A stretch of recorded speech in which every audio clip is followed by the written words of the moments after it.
Hello दोस्तों, कैसे हैं आप लोग। तो एक बहुत ही जो डाउटफुल फील्ड अभी बन के आ रही है, जो अभी ईपीएफओ एसएसए का एग्ज़ाम हुआ था, उसके एक्सपेक्टेड कट ऑफ बच्चे चाहते हैं। क्योंकि बहुत ज़्यादा बच्चे डाउट में हैं, आंसर की आ चुकी है और वो समझ नहीं पा रहे हैं कि क्या एक्सपेक्टेड कट ऑफ जा सकती है। प्लस सेकंड जो फेज़ है आपका टाइपिंग का फेज़ है, तो काफ़ी बच्चे उत्सुक हैं कि हमें कहीं से एक्सपेक्टेड कट ऑफ पता चले ताकि हम टाइपिंग पे फोकस कर सकें। तो यहाँ पे मैंने कोशिश की है, 2 से 3 दिन का टाइम मैंने लिया है एनालाइज़ करने में। दूसरी बात, मैंने काफ़ी ज़्यादा सोर्सेस यूज़ किए हैं जो मैं आपको बताऊंगा आगे, और इस बिहाफ पे मैंने कट ऑफ जो है एनालाइज़ किया है। तो मैंने थोड़ा सा टाइम लिया है, प्लस मैं लास्ट वीडियो में काफ़ी मैंने देखी बच्चों की क्वेरीज थी एक्सपेक्टेड कट ऑफ से रिलेटेड, तो यहाँ मैं हर डाउट क्लियर करने वाला हूँ। तो पहली बात, अगर एग्ज़ाम देखा जाए तो टोटल 8 शिफ्ट में ऑर्गेनाइज की गई थी। आपको थोड़ा पेशेंस रखना पड़ेगा क्योंकि थोड़ा सा लंबा वीडियो हो सकता है। तो टोटल शिफ्ट 8 थी, तो जाहिर सी बात है शिफ्टें ज़्यादा थी, नॉर्मलाइजेशन होगा, यस नॉर्मलाइजेशन होगा। और हार्डेस्ट शिफ्ट की बात करें तो कोई हार्ड एंड फास्ट रूल तो नहीं है, लेकिन मैंने जहाँ तक ऑब्जर्व किया है 23 अगस्त की शिफ्ट मोस्ट प्रोबेबली हार्ड हो सकती है। पहला जो दूसरा सबसे कॉमन डाउट था बच्चों का कि कुछ शिफ्टों में क्वेश्चन ड्रॉप किए गए हैं, तो मैं उसका आपको आइडिया देने वाला हूँ कि ड्रॉप क्वेश्चन का क्या है हिसाब। तो पहली बात तो ऐसा नहीं है कि जिसने अटैम्प्ट किया था सिर्फ उसको फ़ायदा मिलेगा। उस शिफ्ट में जहाँ भी क्वेश्चन ड्रॉप हुआ है सबको फ़ायदा मिलेगा। कैसे मिलेगा मैं बताता हूँ।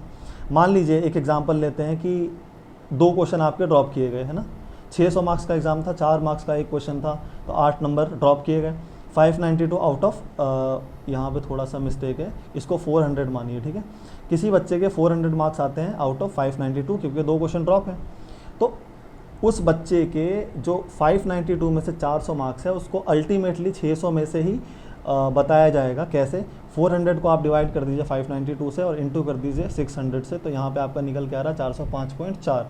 तो लगभग 5.4 मार्क्स मिलेंगे, ना ही उसको 8 मिलेंगे और ना ही उसको 0 मिलेंगे, 5.4 मिलेंगे। ये डिपेंड करता है कैसी परफॉर्मेंस थी बच्चे की, उसके हिसाब से मार्क्स मिलेंगे। तो आई होप ये डाउट क्लियर है। दूसरा, हम आगे चलते हैं। ऐसा है, फ़ेज़ 1 जो था वो पूरा आपका जो ऑब्जेक्टिव बेस्ड था, फ़ेज़ 1 ही मेरिट बेस्ड है, ठीक है। फ़ेज़ 2 तो क्या है कि टाइपिंग है, वो क्वालिफाइंग है। और यहाँ पे इन्होंने स्पेसिफाई किया है कि कैंडिडेट का रेशियो होगा वैकेंसी का 10 टाइम्स, है ना। टाइपिंग के लिए बुलाया जाएगा वैकेंसी का 10 टाइम्स, तो 2674 वैकेंसी है, उसका 10 टाइम्स लगभग 26,740।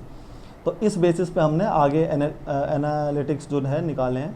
और यहाँ पर एक बात और है कि कोई भी बड़ा एग्ज़ाम आसपास नहीं है, जैसे एसएससी या रेलवे, कोई बड़ा एग्ज़ाम आसपास नहीं है, तो हम ये भी नहीं कह सकते कि कुछ बच्चे छोड़ देंगे। तो लगभग हमने हर बच्चे को इंक्लूड किया है कि सारे सिलेक्शन लेने वाले हैं। अब आगे चलते हैं। मैंने एनालाइज करने के लिए क्या क्या सोर्सेस यूज़ किए हैं बता देता हूँ आपको। रैंक आईक्यू, रैंक मित्रा, ये दोनों वेबसाइट है, रैंक प्रेडिक्टर। दूसरा कुछ टेलीग्राम चैनल्स, और उसके बाद कुछ फ्रेंड्स, और काफ़ी मैंने कुछ बच्चों की, मतलब जो मुझे लगा कि ये आइडियल बच्चे हैं, उनका मैंने डेटा लिया है और इस बेसिस पे एनालिटिक्स निकाला है। तो आगे देखते रहिएगा। देखिए, एक ये मेरे फ्रेंड का है, यहाँ पर मैं आपको बता देता हूँ कि लगभग ये टॉपर्स में से हैं, क्योंकि जब मैंने इनका मार्क्स देखा था तो रैंक मित्रा पे इनका मार्क्स शो कर रहा था 495, जैसा कि आप यहाँ देख सकते हैं 495 मार्क्स है। और रैंक मित्रा ने जो नॉर्मलाइज्ड मार्क्स निकाला है वो एनटीए के फॉर्मूले पे ना निकाल के बल्कि एसएससी के फॉर्मूले पे निकाला है। तो रैंक मित्रा ने इनको 513.8 मार्क्स दिए हैं, ठीक है। तो ज़्यादा इंक्रीमेंट नहीं है रैंक मित्रा के उसमें। लेकिन रैंक आईक्यू पे जो है इनकी रैंक है 4। यहाँ पे 28,000 बच्चों का डेटा था, इनकी रैंक है 4, लेकिन आफ्टर नॉर्मलाइजेशन 1 रैंक दिखा रहा है। और मैं आपको बता देता हूँ, यहाँ पे आप देख सकते हैं रॉ मार्क्स इनके 494 रैंक आईक्यू पे और नॉर्मलाइज्ड 539। तो रैंक आईक्यू एक बहुत ही बड़ा जंप दिखा रहा है। अब कौन सा फॉर्मूला यूज़ किया गया है यहाँ पे इन्होंने स्पेसिफाई नहीं किया है, लेकिन रैंक आईक्यू वाले जो बच्चे हैं जो अपना नॉर्मलाइज मार्क देख रहे हैं वो समझ जाएं कि उनके मार्क्स जो है नॉर्मलाइज कुछ ज़्यादा ही दिखा रहा है ना। तो इतना हो भी सकता है, नहीं भी हो सकता है, तो वो तो खैर बात की बात है। इसलिए मैंने रॉ मार्क्स कंसीडर करने की कोशिश की है, क्योंकि नॉर्मलाइज मार्क्स कहीं भी एक फिक्स नहीं दिखा रहा है। हालांकि रैंक आईक्यू का डेटा थोड़ा रिलायबल होता है, तो हम इस पर भरोसा कर सकते हैं, ऐसी बात नहीं है। लेकिन आगे आने वाली सारी चीज़ें रॉ मार्क्स पे मैं आपको बताने वाला हूँ, ठीक है। आगे चलते हैं। देखिए, ये कुछ बच्चों का डेटा है जो मुझे सही लगे, जो इंक्लूड करना चाहिए। ओबीसी वाले खुश हो जाइए, क्योंकि मोस्टली मैंने जो डेटा देखा है वो ओबीसी के बच्चों का ही मिला है। रॉ मार्क्स देखिए, पहला स्टूडेंट देखते हैं, रॉ मार्क्स इसके है 370 और रैंक है इनकी 4800 आउट ऑफ 15, ये यहाँ पे कुछ मिस्टेक है, यहाँ पे 15,000 समथिंग है, ठीक है, 1570 नहीं, 15,000 समथिंग है। रैंक इनकी है 4800। उस समय 15,000 बच्चे थे, खैर लास्ट तक 25,000 से ज़्यादा हो गए थे, तो लगभग इनकी रैंक पहुँच गई होगी मेरे हिसाब से 7 से 8,000। इनके मार्क्स है 370, कैटेगरी है ओबीसी। ओबीसी में काफ़ी अच्छी रैंक है 1885। दूसरा, मार्क्स इनके 348 है, रैंक इनकी 3690 है, लगभग 3700 रैंक है 350 मार्क्स पे। आगे बच्चे की बात करें तो एक बहुत अच्छे मार्क्स है जिसके 419, 419। ये सारा मैं रॉ बता रहा हूँ, ठीक है, रॉ मार्क्स है ये, नॉर्मलाइज पे अभी भरोसा नहीं किया जा सकता। तो रॉ मार्क्स है 419 और इनकी रैंक है 1400 समथिंग, तो इनके तो काफ़ी अच्छे चांसेस है, मैंने इस चीज़ को भी इंक्लूड किया है। आगे देखते हैं, एक और बच्चा है, ये आइडियल बच्चा है काफ़ी, क्योंकि यहाँ पे कैंडिडेट बहुत ज़्यादा हो चुके थे, 25,200 के लगभग। इनके मार्क्स है 422, नॉर्मलाइज है 442, ठीक है। डिफरेंस है जो इनका शिफ्ट और एवरेज में डिफरेंस था 7 है, उसके बेसिस पे इनको 20 मार्क्स एक्स्ट्रा मिले। रैंक की बात करें तो इनकी 1651 रैंक है 25,200 में से, ठीक है। तो इनके तो बहुत अच्छे चांसेस हैं। कैटेगरी रैंक इनकी 620 है, क्योंकि ये भी क्या है, ओबीसी है। खैर अगर ओबीसी आप ना भी देखना चाहें, अगर आप इनको जनरल माने तो इनकी रैंक 1651 है। ईडब्ल्यूएस टॉपर की बात करूँ तो 486 मार्क्स है टॉपर के। कैटेगरी एवरेज ईडब्ल्यूएस के 336 है और कैटेगरी एवरेज ओबीसी के यहाँ मैंने लिखा नहीं है, लेकिन लगभग 330 के अराउंड है कैटेगरी एवरेज ओबीसी का, ठीक है। आगे चलते हैं। अब देखिए कैटेगरी एवरेज की बात, हाँ मैंने यहाँ पे इंक्लूड किया है। जनरल का जो कैटेगरी एवरेज है 327 है 25,000 बच्चों के डेटा में।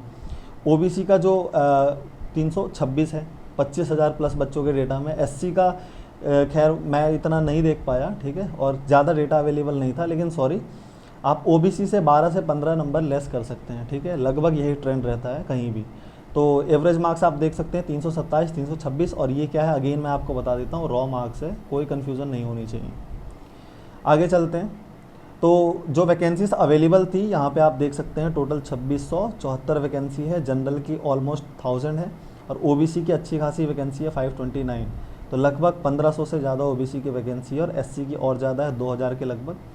और सबसे इंटरेस्टिंग बात यह है एक्स सर्विसमैन जहाँ लगभग अच्छी खासी वैकेंसी है 400 समथिंग है, ठीक है। आगे चलते हैं, नहीं वैकेंसीज बहुत अच्छी खासी हैं। अब देखिए फाइनल जो है, मैंने काफ़ी चीज़ें, अब जमा घटा गुणा भाग मैं यहाँ सब कुछ दिखा नहीं सकता, वो मैंने रफ काम किया हुआ है। तो लगभग मैं आपको बता देता हूँ, टाइपिंग के लिए ये अश्योर्ड मार्क्स है, यानी यहाँ तक तो आपका हो ही जाएगा। और दूसरी बात मैं आपको बताता हूँ कि मेरी बातें कोई पत्थर की लकीर नहीं है, मैं आपको बताऊंगा क्यों, क्या क्या अजम्पशन लिए गए हैं, कितने बच्चे पार्टिसिपेट कर रहे हैं, क्या नहीं कर रहे हैं। लेकिन चलिए मैं आपको अगली साइड पहले दिखा देता हूँ, फिर इसके बारे में बात करते हैं। होता क्या है, गेम चेंजर्स क्या हो सकते हैं। पहली बात तो 25,000 समथिंग बच्चों का डेटा है, ठीक है, तो सारे बच्चों ने तो पार्टिसिपेट नहीं किया, जाहिर सी बात है। अगर इस एग्ज़ाम में या किसी भी एग्ज़ाम में देखें तो 1 लाख सीरियस बच्चे तो होते हैं, और अपने पास डेटा लगभग 1/3 है, ठीक है, 1/4 है। उसके बाद एनटीए का नॉर्मलाइजेशन फॉर्मूला अभी फिक्स नहीं है। दूसरी बार टाइपिंग टेस्ट भी है इस एग्ज़ाम में, और पिछली बार की कंपैरिजन में थोड़ा हार्ड होने वाला है, तो काफ़ी बच्चे लटकने वाले हैं, ठीक है। तो ये सारे गेम चेंजर्स हो सकते हैं, और जो मैं कट ऑफ बताऊँगा अगर आपके उससे कुछ नंबर कम भी है तो आप होप नहीं खोएंगे, ठीक है, कुछ भी हो सकता है ना, आपको निराश नहीं होना है। अब मैं चलता हूँ प्रीवियस स्लाइड पे, आप देखते हैं कट ऑफ।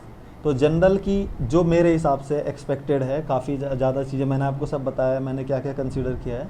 तो जनरल का टाइपिंग के लिए आपको बुलाया जा सकता है 365 से 375। देखिए कुछ कम जा सकता है, मैं मना नहीं कर रहा हूँ, अगर किसी के 360 है तो बिल्कुल निराश ना हो जाए कि मेरा नहीं होगा। मैं तो कहता हूँ 350 वाला भी टाइपिंग की तैयारी ज़ोर शोर से करे। ओबीसी की बात करें तो 340, 355, देखिए डिफरेंस मैंने यहाँ लिया है, और वैसे भी आपको पता होगा कि आजकल जनरल और ओबीसी के कट ऑफ में ज़्यादा डिफरेंस नहीं होता है, लेकिन फिर भी बड़ा एग्ज़ाम है, ज़्यादा वैकेंसीज है, तो डिफरेंस जाहिर सी बात है होने वाला है। तो ओबीसी का 340 से 355। एससी की बात करें तो 315 से 330, एसटी की 310 से 325। दूसरी बात पीडब्ल्यूडी और ईएसएम है ना, इन दोनों का कट ऑफ प्रेडिक्ट करना बहुत ही हार्ड टास्क होता है, क्योंकि इनका कोई फिक्स पैटर्न नहीं होता है कभी भी। इसमें बहुत ही जंप देखने को मिलते हैं वेरियस एग्ज़ाम्स में, वेरियस ईयर्स में। फिर भी मैंने आपको मतलब अकोमोडेट करने का ट्राई किया है। तो पीडब्ल्यूडी 270 पे श्योर हो जाए और ईएसएम 240 पे तो बिल्कुल श्योर हो जाए। उसके बाद ये तो थी टाइपिंग के लिए आपको बुलाया जा सकता है। अगर मैं बात करूँ फाइनल कट ऑफ की, तो दो केस यहाँ भी बनते हैं। अगर टाइपिंग हार्ड हो तो, टाइपिंग हार्ड हो तो जनरल की मैंने लिखी है 410 से 420, ऑलमोस्ट 70% या उससे थोड़ा सा कम। ठीक है, मैं ये नहीं कह रहा 400 बच्चों वालों का भी चांस है, अगेन मैं बार बार रिपीट कर रहा हूँ, आपको होप नहीं खोना है। ओबीसी का 390 से 400, एससी का 355 अप्रोक्स, एसटी का 340 से 350, पीडब्ल्यूडी में 280 से 290। होता क्या है ना, देखो एससी वाले बच्चे और पीडब्ल्यूडी वाले बच्चे, एससी एसटी वाले और पीडब्ल्यूडी वाले, होता क्या है कि देखिए ये बात तो सच्चाई है कि डिप्राइव्ड तो ये लोग हैं। तो टाइपिंग में ना एससी एसटी और पीडब्ल्यूडी बहुत ज़्यादा लटकते हैं, है ना, क्योंकि वो बात अलग है, आपने कई अमीर अपने दोस्तों को देखा होगा एससी एसटी, लेकिन मेजॉरिटी ना एक्सेस नहीं है रिसोर्सेज पे, तो टाइपिंग में थोड़े लटकते हैं। तो अगर कट ऑफ कम भी जाए तो कोई बड़ी बात नहीं है।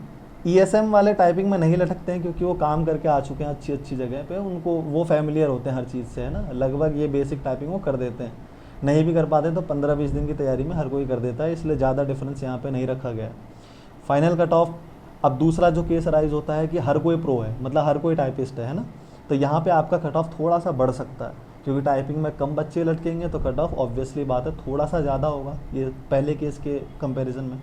तो यहाँ भी मैंने आपको एक रफ़ आइडिया दे दिया है कि इतना जा सकता है। तो इतने मतलब जो मैंने लिखा है इतने अगर आपके हैं तो आप लगभग मेरे हिसाब से 80% आपका सिलेक्शन फिक्स है। ज़्यादा है तो और अच्छी बात है, कम है तो भी हो सकता है, मैं ये नहीं कह रहा हूँ कि नहीं होगा। ये मैंने आपको बता दिया क्या क्या अजम्पशन है, अजम्पशन बहुत ज़्यादा है। पार्टिसिपेटेड बच्चे लगभग 1/4 हैं, है ना, अभी बहुत बच्चों ने आंसर की भी चेक नहीं कर पाए हैं, ठीक है, और हर कोई रैंक IQ और रैंक मित्रा पे नहीं आता है, और हर कोई टेलीग्राम पे अपने मार्क्स भी शेयर नहीं करता है। तो ये सारे जो फैक्टर्स हैं, तो लगभग इस बात को लेके आप श्योर हो सकते हैं। दूसरी बात, यूट्यूब पे बहुत बकवास भी भरा पड़ा है, कोई भी आता है मुंह उठा के और कुछ भी लिख देता है ये कट ऑफ है, तो आपको उतना ध्यान नहीं देना यार। जो ज़्यादा सोचता है ना, जो इधर उधर की चीज़ों में ज़्यादा रहता है, उसका सिलेक्शन तो वैसे भी नहीं होता है ना। तो बस आप ज़्यादा टाइम वेस्ट ना करें, अगर थोड़े कम भी आपके मार्क्स है तो आप टाइपिंग की प्रैक्टिस कर लें। अगर आपको बुला ही लिया गया तो क्या हो, है ना, कम से कम टाइपिंग में तो आपको पास होना है ना। तो ये मेरे हिसाब से ये सारी कट ऑफ रहने वाली है। तो अगर आपके इतने मार्क्स हैं, इससे थोड़े कम भी मार्क्स हैं, तो आप बिल्कुल लग जाइए, उम्मीद लगाइए, हो जाएगा। तो धन्यवाद दोस्तों, मैंने आपकी जो कन्फ्यूजन है थोड़ी क्लियर करने की कोशिश की। थैंक यू, है ना, बाय बाय।